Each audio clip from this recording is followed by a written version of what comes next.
दरम्यान नगर परिषद आणि नगरपंचायत निवडणुकीत कणकवलीत सत्ताधाऱ्यांकडून मोठ्या प्रमाणात पैशांचा वापर झाल्याचा आरोप ठाकरेंच्या शिवसेनेकडून करण्यात आलाय। तर कणकवलीत सत्ताधाऱ्यांच्या विरोधात आम्ही एकत्र आलो असून निश्चित आमचा विजय होईल असा विश्वास वैभव नाईक यांनी व्यक्त केलाय। आपल्यासोबत आहेत वैभव नाईक, आपण त्यांच्याशी बातचीत करूया। निश्चितपणे आपण बघितलं असेल की कालच्या नगरपालिकेच्या निवडणुकीमध्ये ज्या पद्धतीने पैशाचा वापर झाला किंवा दोन्ही पक्षाने म्हणजे सत्ताधाऱ्यातले दोन पक्ष शिंदे शिवसेना किंवा भाजप असू दे आणि एकमेकांपेक्षा जास्त पैसे कोण वाटतोय आणि ह्याच्यावरनं त्यांचे आरोप प्रत्यारोप झालेत।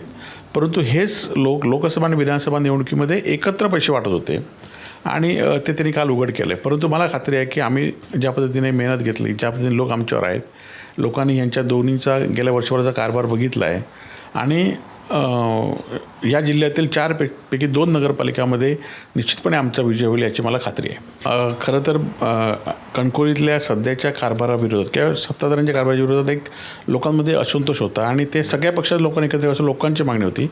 त्या दृष्टीने आम्ही एकत्र आलो आणि निश्चितपणे सगळ्या लोकांनी त्याला पाठिंबा दिला आणि संदेश पारकर हे उमेदवार आहेत ते चांगल्या मताधिक्याने निवडून येतील।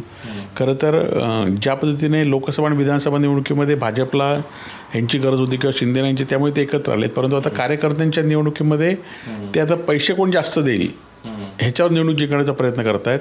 खुलेआम पैसे वाटले आहेत, परंतु ह्याचा आता लोकांनी खरोखरच विचार केला, कारण वर्ष दीड वर्षामध्ये ज्या पद्धतीने सगळ्या कारकिर्दीमध्ये हे सरकार फेल झालं आहे, जिल्ह्यामध्ये सत्ताधारी फेल झाले आहेत हे दिसून येतं आहे। त्यामुळे मला निश्चित खात्री आहे की लोक आम्हाला कौल देतील। कॅमेरामॅन अरविंद वारगेसह अभिषेक मुठाळ, एबीपी माझा, कणकवली। एबीपी माझा, उघडा डोळे बघा नीट।